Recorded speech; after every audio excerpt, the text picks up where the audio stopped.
2009 celebrates Charles Darwin.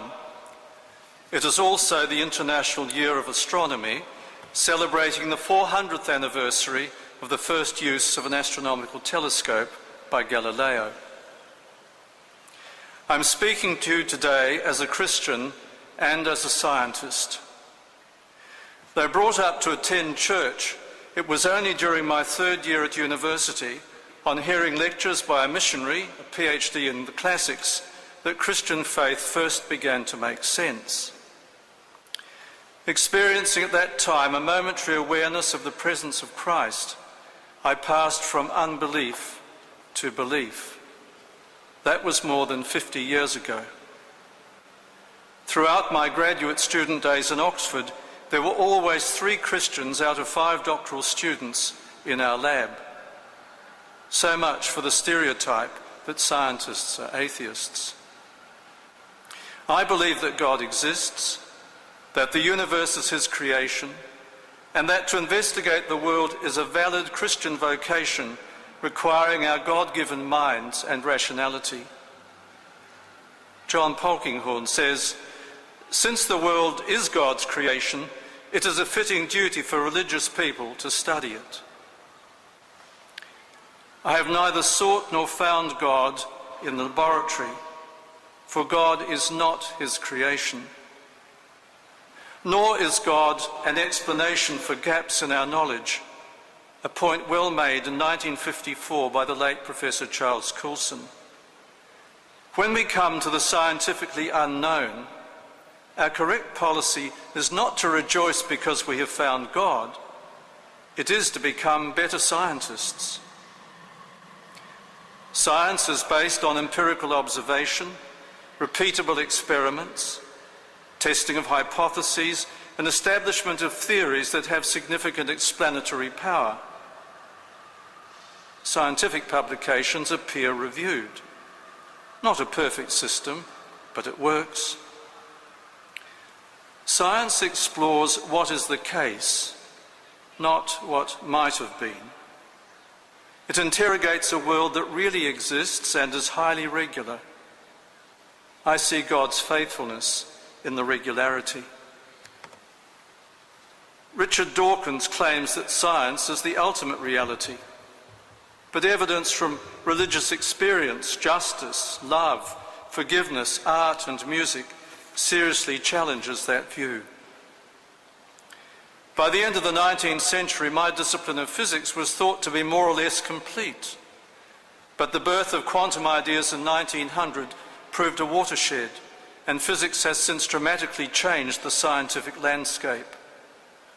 Newton's laws of motion and gravitation, still important, are simply approximations to newer theories. Deterministic classical physics has yielded to new insights, more counterintuitive and fuzzy at the edges than we could ever have imagined. The mathematical nature of physics and subtle symmetries in nature point to an underlying structure in the universe. The second law of thermodynamics explains how the universe increases in disorder and is running down. However, systems that receive energy from their surroundings may become more ordered. Otherwise, we would not be here. In the 4-dimensional universe of relativity, time is the 4th dimension, while gravity is the curvature of space-time. Time is not absolute, but depends on the observer and what is being observed. Relativistic effects, significant for very rapidly moving bodies, or when we're close to massive objects, don't affect our ordinary sense of time. The Heisenberg uncertainty principle in quantum mechanics means that we cannot simultaneously know the speed of an electron and its location. Information cannot be transmitted faster than the speed of light. Paradoxically, this appears to be violated by the principle of non-locality. Pairs of particles that once interacted retain a memory of their properties even when light signals cannot traverse the distance between them. Our universe is 13.7 billion years old, comprising 100 to 200 billion galaxies, each with about 100 billion stars. It exhibits an openness to new possibilities and fruitfulness. Earth, 4.5 billion years old, orbits the Sun, an ordinary star in the Milky Way galaxy. It took some 10 billion years for the possibility of carbon-based life. Big Bang cosmology was confirmed in 1965 through the discovery of the microwave background radiation from the very early universe. Using general relativity, nuclear physics, and quantum mechanics, the evolution of the universe from time near zero until now is well understood. The popular misconception is that science and faith are in conflict. The relationship is best explored through dialogue, not confrontation, recognizing that all truth is God's truth. Einstein's remark, "The most incomprehensible thing about the universe is its comprehensibility," has deep significance since we are both participants and observers. ISCAST, of which I am president, Christians in Science in the UK, and countless other organisations are committed to dialogue between science and faith.